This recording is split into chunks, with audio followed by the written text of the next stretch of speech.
Hi guys, this is Christy with PH. Good morning, good afternoon, and good evening.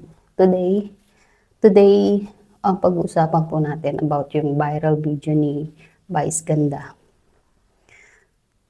Viral video ni Vice Ganda na pambabastos niya kay PRD. Kasi guys, ito yung parang concert yata to niya or ni Regine Velasquez. Basta, ito panoorin niyo yung video niya, tas reaction na natin. Darling, hold my hand. Nothing beats a jet ski holiday. Right now, from Manila to West Philippine Sea via jet ski. Get unlimited water bonding from Chinese vessels and free trip to The Hague by the ICC. Promo applies to DBS only. Big numbers and BBMs are prohibited. Huwag niyo kong subukan mga putang ina niyo. So, eto na nga guys, magkomento na tayo, no? Etong si Vice Ganda, wala talaga to sa tamang katinoan. Bastos talaga to. Sumikat to sa kabastusan niya eh. Ito si Vice Ganda. Sumikat to kasi sa pambabastos niya sa mga tao. Ibaga niya yung sa mga comedian, stand-up comedian sa mga bar-bar. Yung nakakapagpatawa sila ng tao dahil pinagtatawanan at pinipintasan nila yung kapwa-tao nila. Ito yan si Vice Ganda, ganyan. Sumikat siya kasi maraming mga Pilipino natatawa pag pinipintasan at ginagawa nilang katatawanan ang kapwa nila. Yan yung problema dyan. Ito si Vice Ganda, bastos to. As in, bastos talaga to. Kung ano yung itsura niya, akala nyo, di ba, pag nag-ano siya, akala niya maganda na siya sa ano. Alam niyo guys, yung mga movie ni Vice Ganda, hindi ko pinapanood yung mga movie niya. Unang-una, hindi naman siya ganun kagaling umarte. Hindi rin siya ganun kagaling magpatawa. 'Di ba? Mukha lang siyang nakakatawa, pero hindi siya yung ang huli niyang movie, Diyos ko, ilagay pa sa Netflix, hindi ko mapinanood yun eh. Wala akong ganang panoorin niya si Vice Ganda kasi hindi ko siya nakikitaan ng kung ano siya, yung nakakatawa siya or nakakaiyak yung drama niya, yung acting niya. Hindi. Bastos.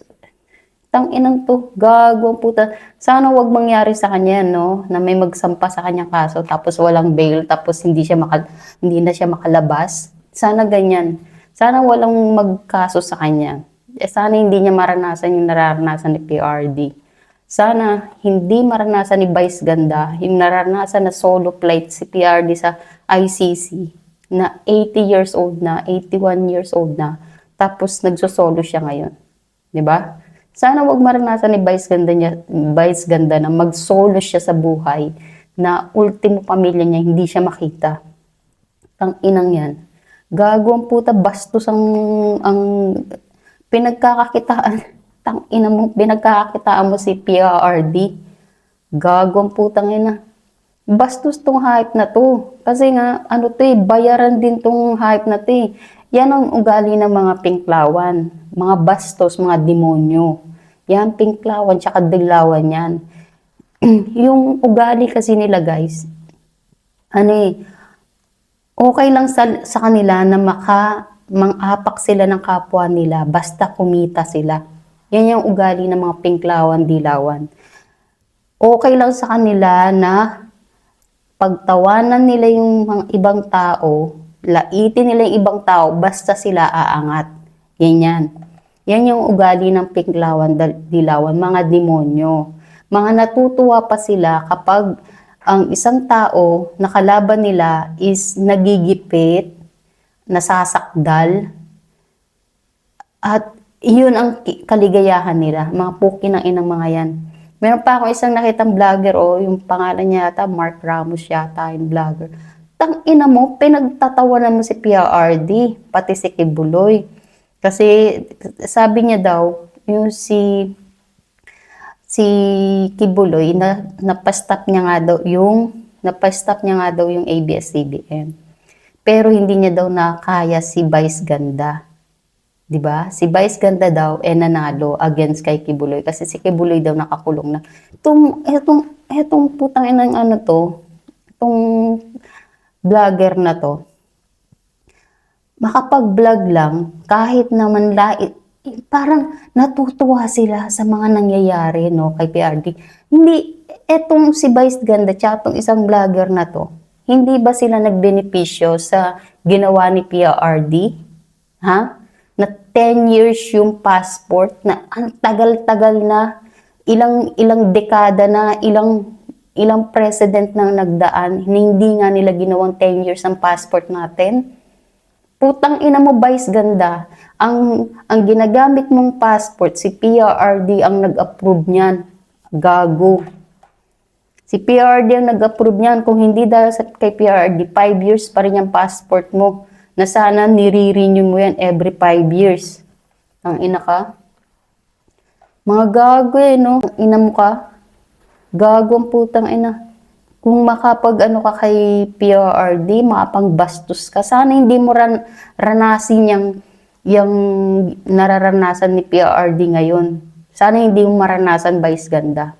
Tangina, dapat to i-boycott lahat to. Lahat ng ano niya, lahat ng concert niya, lahat ng movie niya, i-boycott lahat. I-report ang ano niya, lagyan ng thumbs down yung movie niya sa ano, sa Netflix. Lagyan ng thumbs down 'yan. Para ano, para maramdaman niya kung galit mga DDS. Putang ina, pinagtatawan pa yung mga DDS, gago. Kung hindi dahil sa milyon-milyong ano, tingnan mo ngayon, oh, na ilang anuhan lang, 1 million na agad ang nawala sa iyo. Ang ina mo, karmahin ka sana, Vice Ganda. Tangina, wag mo sana ranasin yung dinanas ni PRRD sa dahig, na 81 years old na siya, nandun siya solo flight, wala siyang kasamang pamilya. Tangina ka. Tangina, makakarma ka rin. Sabi nga ni BP Sara, ang gaba dili magsaba. Tangina ka. Maghihintay at pagtatawanan ka rin namin, Vice Ganda. Tanda mo yan. Hindi natutulog ang Diyos. Kung masaya ka na nilalait mo ibang tao, lalo sa si PRRD, na wala namang ginawa sa Pilipinas kundi magtrabaho, gampanan ng pagiging presidente niya, tapos gaganin mo siya dahil sa binayad sa'yo. Magkano, Vice Ganda, ang binayad sa'yo para laitin mo si PRRD at bastusin mo? Magkano, Vice Ganda? Ang ina mo, kala mo naman, grabe manlait to sa kapwa niya. Kala mo, napakaganda ng itsura. Pero pag walang wig, ang ina mo, ang kabayo. Ang ina. I-boycott to, guys. Yung Netflix movie niya, ibigyan nyo ng thumbs down. Para wala na, hindi na siya mabigyan ng Netflix na movie. Hindi tanggapin yung movie niya sa Netflix. Hindi pinapanood lahat ng movie na itong hype na to. Nakakagigil ka, Vice Ganda. Kala mo nakakatuwa yung ginagawa mo? Tangina mo, sana hindi maranasan yung nararanasan ni PRRD na solo flight, walang madala, walang dumadalaw na wala siyang magawa, na hindi siya makauwi. Nandun siya solo flight, ang tanda-tanda na, tapos ngayon gaganyanin mo, lalapastanganin mo si PRRD. Bastos ka, gago.